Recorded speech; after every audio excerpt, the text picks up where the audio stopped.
नमस्कार, सुस्वागतम. मी मयुरी मालणकर. तुम्हा सगळ्यांचं आजच्या विशेष कार्यक्रमामध्ये म्हणजेच आरोग्याची गुरुकिल्ली आयुर्वेद या कार्यक्रमामध्ये मनापासून स्वागत करते. आज आपल्यासोबत आहे डॉक्टर सत्येन गुजर. डॉक्टर सत्येन गुजर हे एक निष्णात आयुर्वेदिक तज्ज्ञ म्हणून प्रसिद्ध आहेत. पुणे विद्यापीठातून त्यांनी आयुर्वेदाचार्य ही पदवी संपादन केली असून मागील 23 वर्षे ते पुणे आणि मुंबई येथे यशस्वीपणे आयुर्वेदिक प्रॅक्टिस करत आहेत. ऑल आयुर्वेदिक ट्रीटमेंट्स अंडर वन रूफ या धर्तीवर त्यांनी पुण्यामध्ये ओमकार आयुर्वेद या ISO सर्टिफाईड संस्थेची स्थापना केली असून सर्व प्रकारच्या आजारांसाठी त्या ठिकाणी आयुर्वेदिक औषधी व पंचकर्म उपचार केले जातात. पोटाचे आजार, सांध्यांचे आजार, पाठीच्या मणक्यांचे विकार, त्वचा विकार, स्त्री पुरुष वंध्यत्व, कॅन्सर, हृदयविकार, किडनी विकार या आजारांसाठी ते विशेषत्वाने उपचार करतात.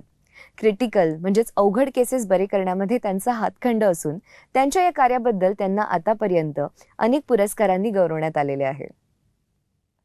आज डॉक्टर सत्येन गुजर आपल्याशी सांधेदुखी निश्चित निदान आणि उपचार यावर मार्गदर्शन करणार आहेत. नमस्कार डॉक्टर. नमस्कार. आजच्या कार्यक्रमामध्ये तुमचं मनापासून स्वागत आहे. नमस्कार. तर डॉक्टरांना तुम्हाला प्रत्यक्ष भेटायचं असेल किंवा त्यांना काही प्रश्न विचारायचे असतील तर स्क्रीनवर जे नंबर तुम्हाला दाखवण्यात येतील त्यावर तुम्ही त्यांना संपर्क साधू शकता. तर आजच्या प्रश्नांकडे आपण वळणार आहोत. डॉक्टर, आजचा पहिला प्रश्न आहे, आजच्या या विषयाबद्दल तुमचं काय म्हणणं आहे, तुम्ही काय सांगाल? कसं आहे, सांधेदुखी म्हणजे संधिवात हे एक प्रकारचं समीकरण झालं आहे. म्हणजे 40 झाली, वय झालं की सांधे दुखतात, संधिवाताचा त्रास होतो असं बऱ्याच जणांना वाटत असतं, पण तशी गोष्ट नाही आहे.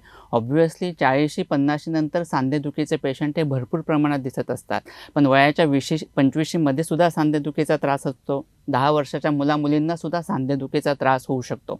त्याच्यामुळे सांधेदुखी ही फक्त 40 नंतरच होते, 50 नंतरच होते असं नाही. वयाच्या कोणत्याही वर्षी सांधेदुखीचा त्रास हा सुरू होऊ शकतो. बऱ्याच वेळेला वय झाले म्हणजे सांधे दुखणारच असं म्हणून बऱ्याच वेळेला दुर्लक्ष पण केलं जातं, पण तसं करून उपयोग नाही आहे. असं जर दुर्लक्ष करत गेलो तर सांधेदुखीचा त्रास वाढून बिछाण्यावर खेळण्याचे सुद्धा रुग्णावर वेळ येऊ शकते.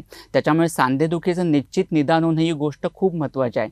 आपल्या प्रेक्षकांनी ही गोष्ट लक्षात घेणं अतिशय महत्त्वाचे आहे की सांधेदुखी हा आजार नसून ते एक लक्षण आहे. म्हणजे कोणत्या तरी आजाराचं लक्षण म्हणून सांधेदुखीचा त्रास होऊ शकतो आणि त्या कोणत्या आजारामुळे सांधेदुखी झाली ह्याचं निश्चित निदान होणं गरजेचं आहे आणि त्यानुसार उपचार होणे गरजेचं असतं.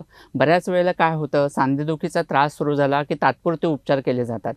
बाम लावला जातो, तात्पुरतं तेल लावून शेकलं जातं, त्यांनी बरं वाटतं, मग दुर्लक्ष केलं जातं. त्रास वाढत गेला की वेदनाशामक औषधं घेतली जातात, त्यांनी त्रास वाढत गेला की मग एक्सरेज असणं, मग स्टिरॉइड्स घेतले जाणं, स्टिरॉइडची इंजेक्शन घेतली जाणं, अशा प्रकारचे उपचार सुरू जातात. एवढं करूनसुद्धा जर त्रास वाढत गेला की मग त्याच्यामुळे एक वेळ अशी येते की अजिबातच चालता येत नाही आणि ऑपरेशनचा सल्ला दिला गेला अशी वेळ येते. अशी वेळ का येते? कारण सांधे दुखायला सुरुवात झाली की एकदम ऑपरेशनपर्यंतची वेळ झाली आहे किंवा चालताच येत नाही, इतकी गुडघेदुखी जाणवते, अशी वेळ येते का? तर तसं होत नाही.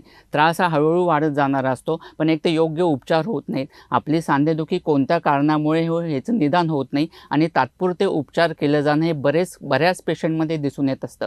वर्षानुवर्ष सांधेदुखी असणारे कितीतरी पेशंट असतात, फक्त तात्पुरते उपचार केलं जाणं, दुर्लक्ष केलं जाणं आणि योग्य निदान होऊन उपचार न झाल्यामुळे वर्षानुवर्ष त्रास असणारे कितीतरी पेशंट हे दिसत असतात. त्यामुळे सांधेदुखीमध्ये आपल्याला त्रास सुरू झाल्यानंतर लगेच योग्य उपचार घेणं किंवा लगेच आपली सांधेदुखी कोणत्या आजारामुळे झाली आहे त्याचं निदान करून उपचार सुरू करणं ही गोष्ट खूप महत्त्वाची असते. बरोबर आहे डॉक्टर. डॉक्टर, तुम्ही म्हणालात की सांधेदुखी ही कुठल्याही वयात होते, तर वय कोणतंही असो, सांधेदुखीची नेमकी कारणे कोणती आहेत? हा प्रश्न खूप महत्त्वाचा आहे की सांधेदुखी नक्की कोणत्या कारणांमुळे होते. आत्ता जसं आपण बघितलं की सांधेदुखी म्हणजे संधिवात असं नाही, तर सांधेदुखी होण्याचे वेगवेगळे कारण आहेत. आता ज्यावेळेला आपण या सांधेदुखीचा विचार करत असतो तो 2 पद्धतींनी करणं खूप गरजेचं आहे. एकतर संधी ह्या रचनेमध्ये ज्यावेळेला बदल होत असतात, संधी ह्याच्यामध्ये ज्यावेळेला रचनात्मक विकृती होत असते त्यामुळे दिसणारा सांधेदुखी हा आजार, आणि दुसऱ्या कारणांमुळे म्हणजे दुसऱ्या आजारांमुळे होणारे सांधेदुखी, अशा 2 गोष्टी ह्याच्यामध्ये महत्त्वाच्या आहेत. संधी म्हणजे काय की 2 हाडं ज्या ठिकाणी एकत्रित येतात तो म्हणजे संधी. मग फक्त हाडं एकत्रित येऊनच सांधा तयार होत असतो का? तर तशी गोष्ट बिलकुल नाही आहे. त्या ठिकाणी लिगामेंट्स असतात, कुर्च्या असतात, ज्याच्यामुळे सांध्यांची हालचाली चांगल्या पद्धतीने होत असते. हाडं एकमेकांना घासू नये म्हणून त्या ठिकाणी सायनोव्हियल फ्लुइड असतं, ज्याला आपण बोलीभाषेत वंगण म्हणतो. 2 सांध्यांच्या मध्ये गादी असते ज्याच्यामुळे सांधेही घासले जात नाहीत. ह्या सगळ्यांचं कार्य व्यवस्थित होण्याच्या दृष्टीने वर मांसपेशींचं आवरण असतं. कडेने टेंडॉन्स असतात. त्यामुळे ह्या सगळ्यांच्या पद्धतीने हे एकत्रित सर्व रचना एकत्र येऊन सांधा तयार होत असतो. त्यामुळे सांधेदुखी म्हणजे फक्त हाडांची झीज होणं आणि त्याच्यामुळे सांधे दुखतात अशी गोष्ट नाही आहे. बऱ्याच वेळेला खुर्च्या फाटल्या जातात, आघात होतो, ॲक्सिडेंट होतो, त्याच्यामुळे खुर्च्यांची इंजुरी होते, त्याच्यामुळे सांधेदुखी होतात.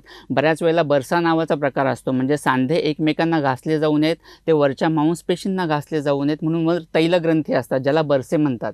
म्हणजे गुडघ्याच्या ठिकाणी 13 प्रकारच्या तैलग्रंथी आहेत. अशा प्रकारची रचना ही असते. त्याच्यामुळे ज्यावेळेला सांधा दुखतो त्यावेळेला टेंडॉन्सला सूज असते, त्याच्यामुळे सांधा दुखू शकत असतो. बऱ्याच वेळेला खुर्च्यांची झीज असते, त्याच्यामुळे सांधा दुखतो. हाडांची झीज असते, त्याच्यामुळे सांधा दुखू शकतो.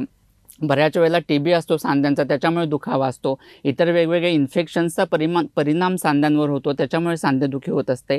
सो हे ज्यावेळेला रचनात्मक बदल होत असतात, म्हणजे संधिवात, ऑस्टिओआर्थरायटिस आहे, आमवात आहे, वातरक्त आहे, वेगवेगळे ऑटोइम्युन डिसीजेस आहेत, मग SLE सारखा प्रकार असू देत, रुमॅटॉइड आर्थरायटिस असू देत, यासारखे आजार आहेत, गाऊटसारखा आजार आहे. असे जे कॉमनली दिसणारे सांध्यांचे जे आजार असतात, ज्याच्यामध्ये सांध्यांमध्ये रचनात्मक पद्धतीने विकृती होत असते आणि त्याच्यामुळे सांधेदुखी दिसत असते, हा प्रामुख्याने पहिला भाग, की ज्याच्यामध्ये कॉमनली 70% ते 80% पेशंट सांधेदुखीचे ह्या आजारांमध्ये रचनात्मक विकृती होण्यामध्ये येत असतात.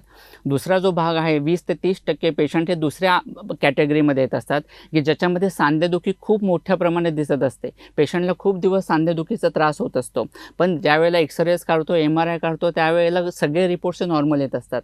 रिपोर्ट्स तर नॉर्मल येत आहेत, पण सांधेदुखीचा त्रास तर भरपूर होतो. असं का होत असतं? कारण इतर आजारांमुळे होणारी ती सांधेदुखी असते. त्यामुळे तुमची सांधेदुखी, तुमच्या हातांची बोटं दुखत आहेत, तुमचे गुडघे दुखत आहेत, तुमचा खुबा दुखतोय.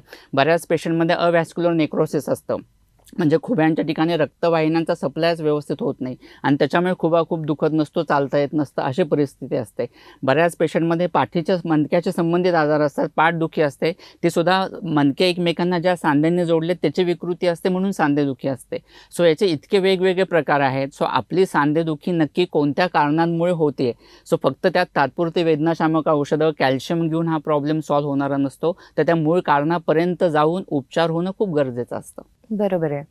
तर डॉक्टर, तुम्ही आता जी माहिती सांगितली त्यामध्ये तुम्ही बऱ्याचदा संधिवात हा उच्चार केलात.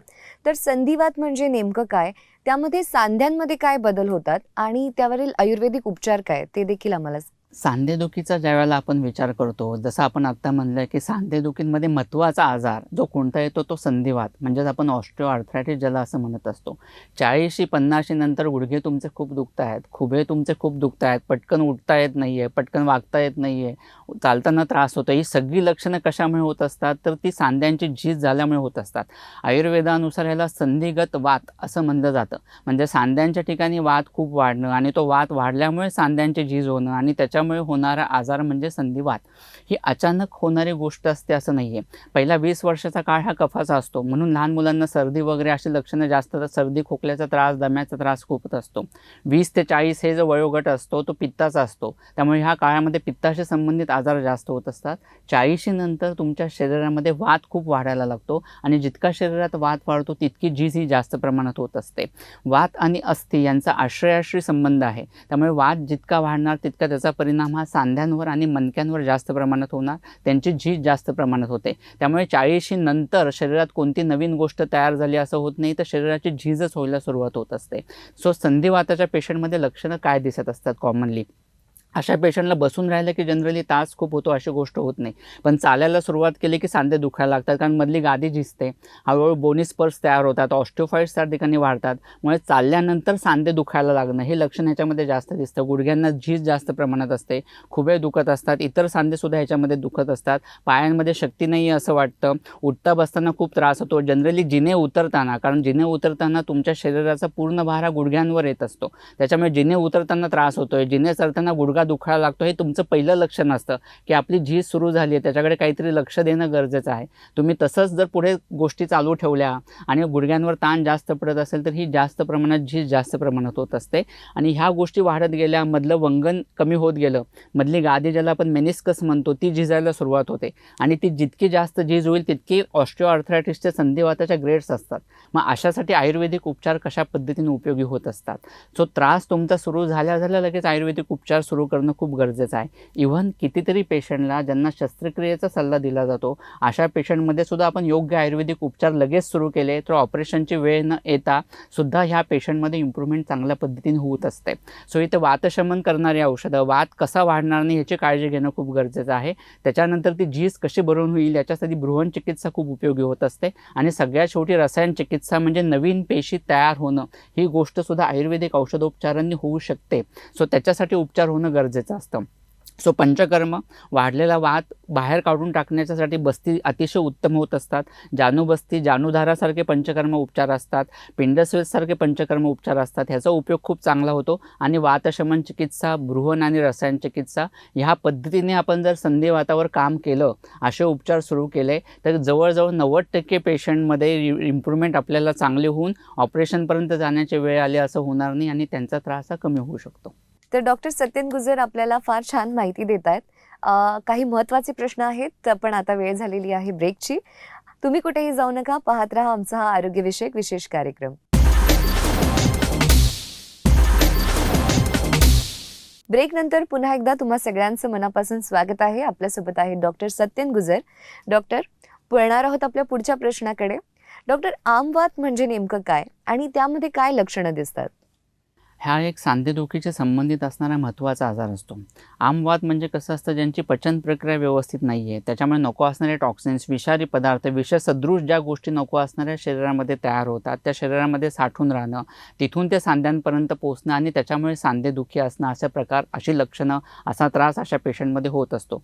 जनरली अशा पेशंटमध्ये संचारी वेदना असतात. म्हणजे आज हातांचे बोटं दुखत आहेत, उद्या मनगट दुखते, परवा कोपर दुखतंय, मग गुडघे दुखत आहेत, मग घोट्यांच्या इथे सूज येते, भूक कमी झालेली असते, बारीक ताप असतो, कणकण असते, काम करण्याची इच्छा होत नाही, डोकं जड होतं. अशा प्रकारची लक्षणं अशा पेशंटमध्ये दिसत असतात.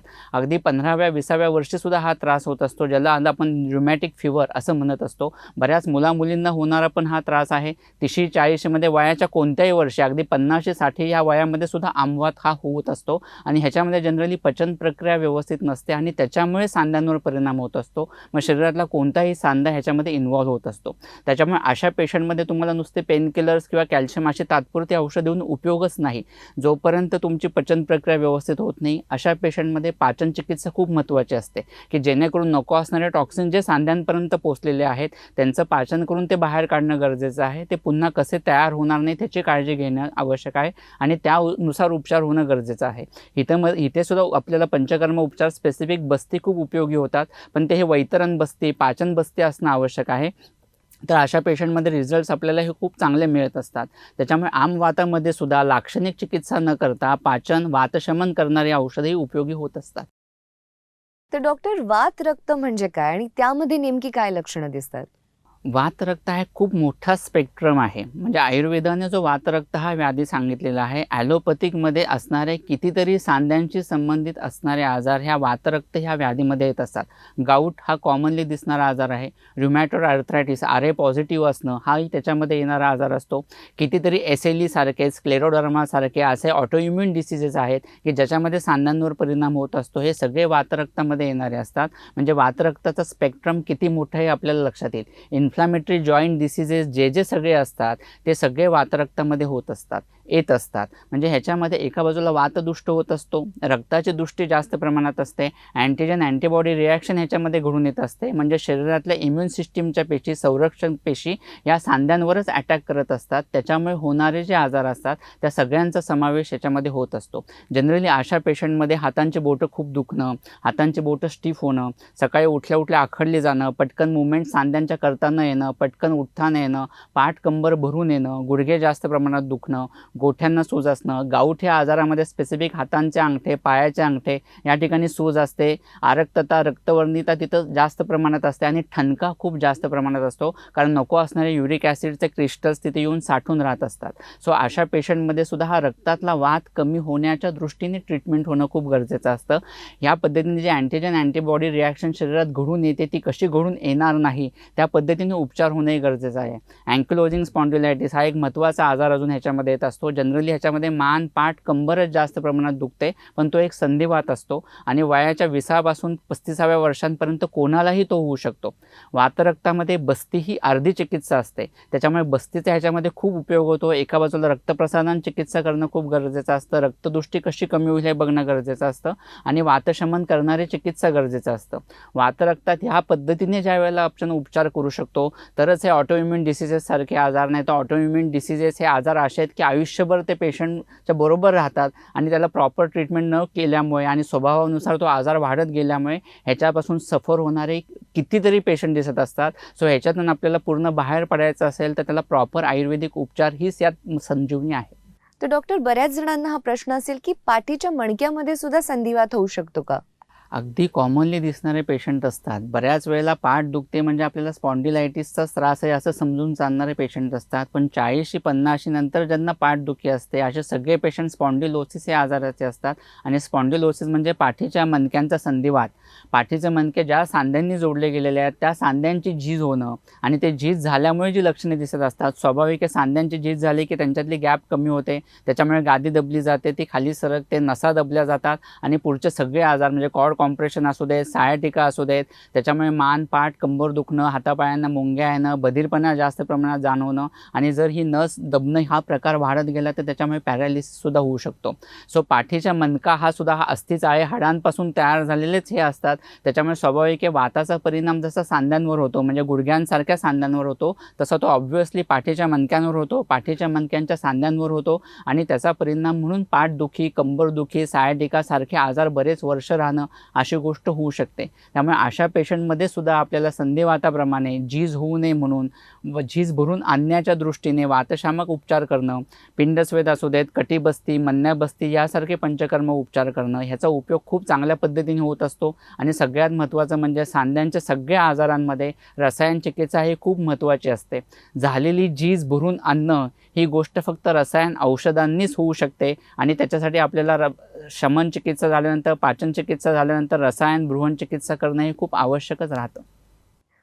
तर डॉक्टर, बऱ्याच जणांना मी पर्सनली पाहिलेलं आहे की त्यांना फ्रोझन शोल्डरचा त्रास असतो. तर फ्रोझन शोल्डर कशामुळे होतो? फ्रोझन शोल्डर म्हणजे खांद्यांची हालचाल व्यवस्थित न होणं, खांदा अडकून राहणं, खांद्याच्या मुवमेंट्स व्यवस्थित न होणं, खांदा वर उचलता येत नाही, मागे नेता येत नाही, ह्याच्यामुळे जो त्रास होतो हा ही लक्षणं ज्याच्यामध्ये दिसतात तो म्हणजे फ्रोझन शोल्डर, ज्याला आयुर्वेदाने अवबाहुक असं म्हणलेलं आहे. जनरली 70 to 80% केसेसमध्ये हा जो आजार आहे तो डायबेटिक पेशंटमध्ये होत असतो. डायबेटीसचं कॉम्प्लिकेशन म्हणून होत असतो. डायबेटीसच्या पेशंटशिवाय कोणाला होऊ शकत नाही अशी गोष्ट नाही. तरी पेशंट बरेच दिसत असतात की ज्यांना डायबेटीस नाही आहे पण फ्रोझन शोल्डर होत असतो. ह्याच्यामध्ये सांध्यांचं वरचं जे आवरण आहे ते कॉन्ट्रॅक्ट झालेलं असतं आणि ते स्वाभाविक आहे, त्याच्यामुळे सांध्यांचे मुवमेंट व्यवस्थित होत नाही आणि दुखावा खूप जास्त प्रमाणात जाणवत असतो. अशा पेशंटमध्ये आपल्याला वातशमनाबरोबर रक्तप्रसादन चिकित्सा करणं खूप गरजेचं असतं. नस्य चिकित्सा म्हणजे नाकामध्ये तेल टाकणे ह्याचा उपयोग खूप चांगला होत असतो आणि त्याच्याबरोबर पिंडस्वेद ह्याचा उपयोग पण खूप चांगला होत असतो. आणि स्वाभाविक आहे, जर डायबेटीसमुळे आपल्याला फ्रोझन शोल्डर झालेला असेल तर डायबेटीसचा परिणाम सांध्यांवर कसा होणार नाही, डायबेटीस कसा कंट्रोलमध्ये राहील हे बघणं खूप गरजेचं असतं. आणि ह्या पद्धतीने ज्यावेळेला आपण उपचार देत राहतो तर रुग्णाच्या सांध्यांच्या मुवमेंट्स, खांद्यांच्या मुवमेंट्स अगदी व्यवस्थित व्हायला सुरुवात होते. तर डॉक्टर, आजच्या कार्यक्रमाच्या आपल्या शेवटच्या प्रश्नाकडे वळतोय आपण. सांधेदुखीसाठी कोणकोणते पंचकर्म उपयोगी ठरतात? आयुर्वेदिक उपचार ज्यावेळेला आपण कोणत्याही आजारासाठी करत असतो त्यावेळेला ते 2 पद्धतीने होणं गरजेचं असतं, म्हणजे 2 पद्धतीने केले जातात. एक शोधन म्हणजे पंचकर्म उपचार आणि दुसरी शमन म्हणजे पोटातून घेण्याची औषधं. या पद्धतीने सर्व आजार हे कायमस्वरूपी बरे व्हायला मदत होत असतात. तर सांधेदुखीमध्ये पंचकर्माचा रोल हा खूप महत्त्वाचा असतो. रादर वाद जो खूप वाढलेला आहे तो बाहेर काढून टाकण्याच्या दृष्टीने, शोधन होण्याच्या दृष्टीने बस्ती ही चिकित्सा ह्याच्यामध्ये खूप महत्त्वाची असते. सो बस्ती आपण रुग्णानुसार, रुग्णाच्या आजाराच्या तीव्रतेनुसार बस्तीमध्ये कोणती औषधं वापरायचं हे ठरत असतं. सो बस्ती ही गोष्ट खूप महत्त्वाची आहे. बस्तीबरोबर पिंडस्वेद आहे, मन्याबस्ती आहे, कटिबस्ती आहे, ह्याचा उपयोग खूप चांगल्या पद्धतीने होत असतो. बस्ती असू देत, पत्रपोट्टली स्वेद असू देत, ह्या पंचकर्मांचा उपयोग खूप चांगला होत असतो. आणि स्वाभाविक आहे, हे रुग्णाच्या प्रकृतीनुसार आणि आजाराच्या सिव्हिरिटीनुसार पंचकर्म ठरवले जातात. त्याचप्रमाणे रक्तमोक्षण ह्याचा उपयोगसुद्धा ह्या पंचकर्माचा उपयोग संधिवातामध्ये अतिशय चांगल्या पद्धतीने होत असतो. तर फार छान अशी माहिती डॉक्टर सत्यन गुजर यांनी आपल्याला या कार्यक्रमातून दिलेली आहे.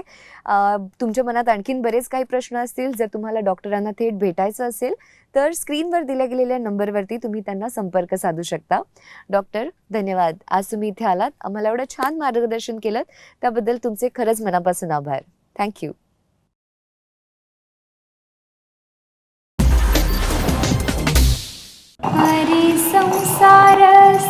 बहिणाबाईंची जात्यावरची ओवी म्हणजे